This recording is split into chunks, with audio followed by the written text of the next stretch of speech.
In the last lecture, we have discussed about the population distribution and the factor affecting population distribution. Of that factors, we have discussed the geographical factors, okay? And today we are going to discuss about the social factors, cultural factors, and economic factors, okay, that affects the population distribution, okay? So let us know about the social factors. First is urbanization. Page number 106. Urban areas attract more population as they provide better prospects for the jobs, living standards, educational facilities, and obviously, देखो urban areas में हमको obviously facilities बहुत ज्यादा मिलेगी, वो किसी भी, चाहे वो एजुकेशनल फैसिलिटीज हो, चाहे वो मेडिसिनल फैसिलिटीज हो, चाहे वो इंडस्ट्रियल फैसिलिटीज हो, चाहे वो ट्रांसपोर्टेशनल facilities, whatever the facilities are there, it is already available in case of urban areas, and that is the positive point कि जो रूरल एरिया से लोग हैं यहाँ पे माइग्रेट होते हैं in search of job and getting job opportunity as well as the maintaining the standard. हमारे यहाँ का स्टैंडर्ड मेंटेन करना है उनको, जो हम बोलते हैं कि जो मोर कंफर्टेबल लग्जरियस लाइफ जीना है, तो इसलिए जो रूरल एरियाज के लोग हैं वो कहाँ आते हैं, अर्बन एरियाज में. Okay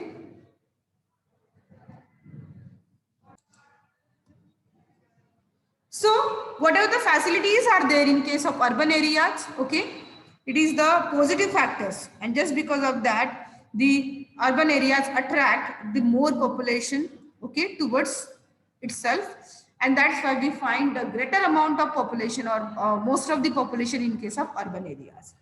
Now next one is the transport and communication. Places with developed transport and communication network facilitate industry and trading activities. Such areas are densely populated because people prefer staying in the areas with better connectivity and infrastructural facilities such as roads, railways, metro and ports. देखो, एक transportation एक बहुत important factor है जो हमारे life में बहुत important role करता है. फॉर सपोज एग्जांपल, एक रूरल एरियाज में कोई पर्सन बहुत ही ज्यादा इल है, सपोज हार्ट अटैक आ गया एक आध पर्सन. अभी आपको पता है कि जब हार्ट अटैक अगर आता है तो उस पेशेंट को इमीडिएटली जो है हॉस्पिटलाइज करना बहुत ही इसेंशियल हो जाता है. Get it? अब इस टाइम में अगर वो विलेज इतना दूर हो अर्बन एरिया से कि जहाँ पे मेडिकल फैसिलिटीज अवेलेबल नहीं, तो ऐसे लोग जो है वो मर जाते हैं without any treatment, just because of not getting the treatment. उसके बाद अगर ट्रेडिंग की अगर बात करते हैं तो ट्रेडिंग भी बहुत इंपॉर्टेंट है. देखो इंपॉर्टेंट रोल प्ले करता है. आपको अगर ट्रेडिंग करना है तो ट्रांसपोर्टेशन बहुत इंपॉर्टेंट है. वैसे ही कम्युनिकेशन सिस्टम वो भी इंपॉर्टेंट है, जो रूरल एरियाज में अभी भी कुछ एरियाज में अवेलेबल नहीं है. ठीक है, तो ट्रांसपोर्टेशन और कम्युनिकेशन फैक्टर्स जो है ये भी बहुत इंपॉर्टेंट रोल प्ले करते हैं. जहां पे transportation facilities and communication facilities ज्यादा क्वांटिटी में अवेलेबल है, वहां का इंफ्रास्ट्रक्चर अवेलेबल है, तो ऑब्वियसली वहां पे हमको पॉपुलेशन भी बहुत ज्यादा क्वांटिटी में मिलेगी. Understood? Now next one, cultural factors. One more is religion. हाँ, शायद हुआ था. Okay, religion has a role to play in the concentration of population. People who follow the same religion prefer to live together in clusters, and such areas seems to be more populated than others. हाँ, हो गया था obviously, ये भी हो गया. जैसे मैंने आपको एग्जाम्पल दिया था कि सपोज आप 6th स्टैंडर्ड के बच्चे हो और आपका एक फंक्शन है, जैसे गैदरिंग का मैंने एग्जाम्पल दिया था आपको, गैदरिंग चल रहा है आपके स्कूल का, और 6th स्टैंडर्ड के बच्चे 7 सब 6 to 10 तक की गैदरिंग है. ठीक है, तो आप क्या करते हो, जब बच्चे देखिए 6th स्टैंडर्ड के आप ही की क्लास की, तो आप उनकी तरफ अट्रैक्ट हो जाते हो और अपना एक ग्रुप फॉर्म कर लेते हो. 6 के बच्चे अलग दिखाई देंगे, 7 के बच्चे अलग दिखाई देंगे, 8th स्टैंडर्ड के बच्चे अलग ग्रुप पे दिखाई देंगे. तो ये ग्रुप का फॉर्म करोगे आप, क्योंकि आपके चॉइस के जो फ्रेंड्स आपको मिलेंगे, ठीक है, वैसे ही वो एक ऐसा एरिया है कि जहाँ पे पर्टिकुलर हमें एक ही रिलीजन पाए मिलेंगे. फॉर एग्जाम्पल, एक ऐसी कॉलोनी जहाँ पे एक ही रिलीजन के लोग रहते हैं, हिंदू है तो हिंदू ही रहते हैं.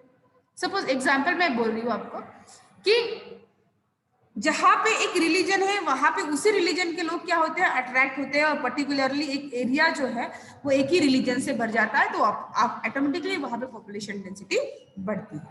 समझ में आया? Now next is the economic factor. Industries and trade. Industry center attract the people with the diverse skill sets from the far and wide who are in search of better employment opportunities. Similarly, areas with trading opportunities such as areas around the ports attract the large number of the people. Obviously, जहां पे industries है वहां पे लोग क्या करेंगे, people जो है किसके लिए अट्रैक्ट होंगे, in the just for the job opportunities. Obviously, ठीक है, जॉब अपॉर्चुनिटीज के लिए क्या होंगे, अट्रैक्ट होंगे वहां पे. जितने लोग वहां पे as the population of that place increases, obviously कि आपको ट्रेडिंग है, आपको इंडस्ट्रीज है, लोग एम्प्लॉयमेंट फैसिलिटीज के लिए वहां पे आएंगे, और एम्प्लॉयमेंट फैसिलिटीज की वजह से धीरे धीरे वो एरिया जो है ग्रोन अप होता जाएगा, तो ऑटोमेटिकली जो है पॉपुलेशन डेंसिटी वहां की बढ़ेगी. Get it? The last one of the economic factor, second factor of the economic factor is what? Minerals. Okay. In areas with mineral deposit, people engage in extracting activities. For example, obviously, जहाँ पे mines है, वहाँ पे भी क्या है, लोगों को employment मिलेगा, job opportunities मिलेंगी. So, for example, हमने consider किया diamond mines in South Africa. यहाँ पे क्या है, साउथ अफ्रीका के आजू बाजू जो एरिया है साउथ अफ्रीका का, जहाँ पे माइंस है, वो डेंसली पॉपुलेटेड है. जस्ट बिकॉज ऑफ व्हाट, कि वहां पे वर्कर होने के कारण, माइंस होने के कारण जॉब अपॉर्चुनिटी ज्यादा है, अब वो वर्कर जो है इस एरियाज के लिए की तरफ अट्रैक्ट होते हैं, और इसलिए हमको इस एरिया में पॉपुलेशन डेंसिटी ज्यादा मिलेंगे. यानी जहाँ पे माइनिंग वर्क होता है वहां पे वर्कर्स की क्वांटिटी बढ़ेंगे, और जहाँ पे वर्कर की क्वांटिटी बढ़ेंगे, ऑब्वियसली पॉपुलेशन डेंसिटी धीरे धीरे जो है बढ़ती जाएगी. ठीक है. Now we have discussed it very well. Okay, we have taken the true or false. Okay, at that day only in the last lecture itself. Now we will move towards our next topic. What is that? Changes in population. Yes, population composition. Sorry, changes in population. The population of a place is never stable, obviously.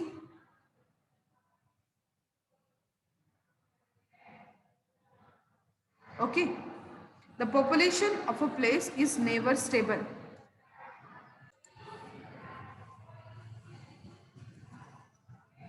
This is so because continuous movement of a people, the changes in number of people living in territory between the 2 points of a time is called change in population. Please underline the definition. You are knowing that the population of a place is never stable. कभी stable रहती है population. For example suppose कि आपके एक particular school है, वहाँ की 8th standard की जो रेंज है, जो स्टूडेंट है, total student these are suppose 40.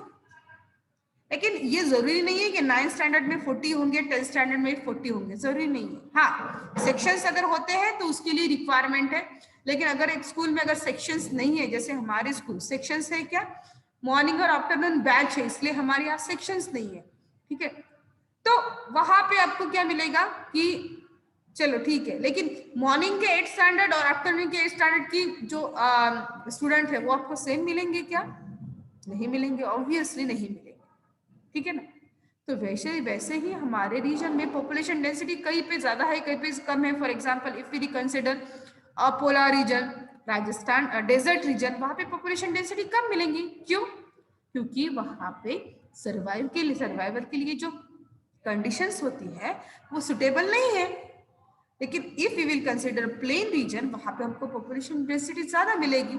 क्यों? क्यों? यस बेटा, yes, take out change in population, page number 107. okay, तो पॉपुलेशन डेंसिटी कहाँ पे ज्यादा होंगी? ऑब्वियसली जहाँ पे फेवरेबल फैक्टर्स है सर्वाइवल के लिए. इसीलिए हर एक रीजन में जो है पॉपुलेशन डेंसिटी जो है वो क्या नहीं रहती, कांस्टेंट नहीं रहती है. It is not stable. Okay, ये चेंज होती रहती है हमेशा. The change in number of people living in a territory between the 2 points of a time is called change in population. Please underline. अभी ये population change क्यों हो गया? माइग्रेट करते हैं लोग, फॉर एग्जाम्पल ट्रांसफर हो गया, सपोज एक बार हमने क्या किया, इस ईयर का एक पॉपुलेशन डेंसिटी निकाल ली नागपुर की, और दूसरे ईयर में अगर आप करते हो तो ऑब्वियसली बर्थ रेट बढ़ेगा, तो कुछ नए लोग आएंगे और कुछ लोग चले जाएंगे, किसी के डेथ होंगी या फिर कोई माइग्रेट होंगे, तो ये जो पॉपुलेशन जो है हमेशा चेंज ही होती रहती है, वो कांस्टेंट नहीं रहती है। Okay, a sudden and large increase in population is known as population explosion. Please underline, suddenly क्या हो गया कि एक एरिया में इंडस्ट्रीज इस्टेब्लिश हो गई, और वो इंडस्ट्री इस्टेब्लिश होने के कारण सडनली लोग क्या हो गए, वो प्लेस पे मूव हो गए, आ गए, जनरली वर्कर्स आ गए। आपको पता है कि इंडस्ट्रीज में वर्कर की जरूरत होती है, तो इतनी बड़ी इंडस्ट्री है कि सडनली जो है वहां का पॉपुलेशन जो है वो बढ़ गया। That kind of thing is called, that is called as the population explosion. Please underline these two definitions are very very important. और आपको ये एक्सरसाइज में भी क्वेश्चन है, तो आपको ये टिक ही करना है, a sudden and large increase in population is known as population explosion. Birth rate, death rate and migration are the major factors that affect population. Just now I have explained. एक तो migration हुआ, death rate हुए, या फिर birth rate हुए, या फिर ये से इंडस्ट्रीज वगैरह इस्टेब्लिश हो गया तो सडनली लोग माइग्रेट हुए। ठीक है, समझ में आया? So these are the three factors which affect the population. Again underline the thing, question में भी asked which are the major factors that affect population. Please उसके ऊपर ये क्वेश्चन 101% आएगा आपको। Please write down. Which are the major factors that affect population?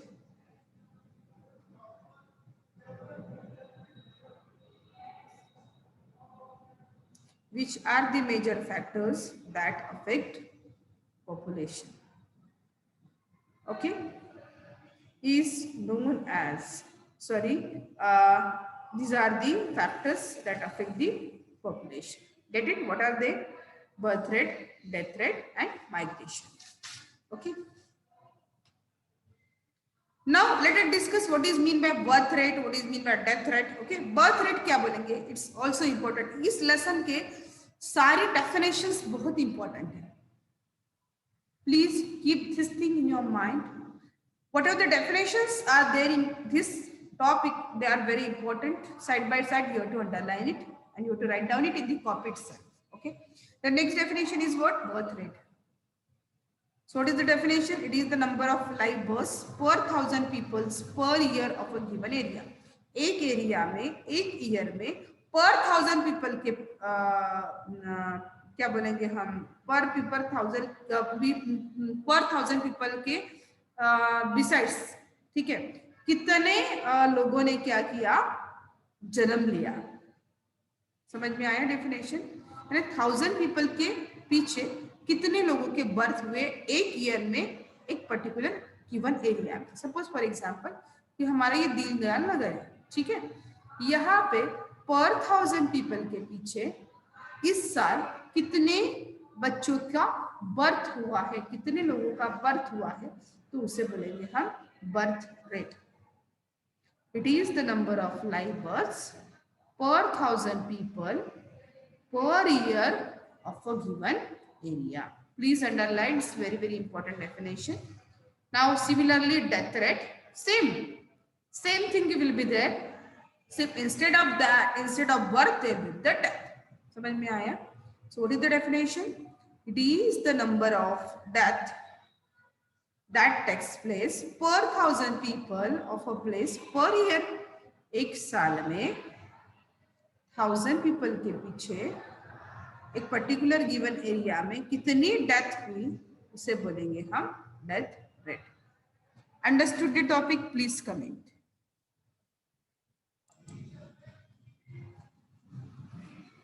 The difference between the birth and the death rates in a year gives the annual growth rate of population. तो हमारा एक साल का जो annual growth है, ठीक है, किसका? पॉपुलेशन का। यानी सपोज कि जैसे अभी कोरोना पैंडेमिक चल रहा है तो लोगों की डेथ जो है वो बहुत हो रही है, ठीक है, और बर्थ रेट हो रहा है क्या उसके अकॉर्डिंग, तो वो चेक करना कितनी डेथ हुए हैं एक ईयर में और कितनी बर्थ हुए हैं। सपोज 1000 डेथ है हुई एक साल में और उससे भी ज्यादा, एक consider, I am just considering the only one value, ठीक है, 2000 कर, 2000 डेथ हो गई है एक ईयर में, तो 1500 बच्चों का बर्थ भी हुआ है। समझ में आया ना? तो इसके हिसाब से क्या करते हैं, कैलकुलेशन करते हैं, ठीक है, एनुअल ग्रोथ रेट निकालते हैं, ठीक है। अब उसके बाद देखेंगे माइग्रेशन। आपको तो पता है, migration refers to the movement of people in and out of a place. Please underline, this is the definition of migration. लोगों का एक प्लेस से दूसरी प्लेस पे मूव होना, तो सिर्फ लोगों का ही नहीं, गुड्स का भी होता है, लेकिन वो आपको 9th स्टैंडर्ड में, ठीक है, पहले आपकी बुक में जो डेफिनेशन है वही लर्न करो। Migration refers to the movement of people in and out of a place, okay? और ये जनरली कब होता है? It generally happens from under develop और developing country to the develop one and from rural to urban areas. Obviously just मैंने बोला कि rural areas के लोग जो है वो अर्बन एरियाज में आते हैं इन सर्च ऑफ एम्प्लॉयमेंट, तो माइग्रेशन का चांसेस बनता है। या फिर अंडर डेवलप जो कंट्री है या फिर डेवलपिंग कंट्रीज है, जो वो लोग हैं डेवलप कंट्रीज में जाते हैं, तब माइग्रेशन होता है। These are the factors, or you can say the reasons, sorry, not the factors, reasons. The general tendency of migration is based on economic and social factors. The movement of people out of the country is called e-migration. Please underline the thing. देखो ये भी बहुत important definition है। जब हम out of country movement करते हैं, सो एक कंट्री से दूसरी कंट्री में, उसे बोलते हैं emigration, EMIGRATION। For example, people emigrate from southern for better economic prospect, तो ये हो गया ई माइग्रेशन का example. And the movement of people into the country, into a country is called immigration. The movement of people into a country is called as the immigration. So the USA is a country with many immigrants who came to settle down from different countries. जो different countries से यहाँ पे आते हैं, ठीक है। So yes, USA is a country with many immigrants. इसको USA जो country है, obviously वो developed country है, ठीक है ना। तो वहां पे डेवलप कंट्री में अंडर डेवलप जो या डेवलपिंग कंट्री के लोग जाके क्या होते हैं, इस्टेब्लिश हो जाते हैं। समझ में आया? So this is called as the immigration. Get it? It's 12:20 now, your period is over, okay. So next topic is what? Patterns of population change, population composition and population pyramid. We will discuss in the next lecture. Till then, goodbye everyone and enjoy your break.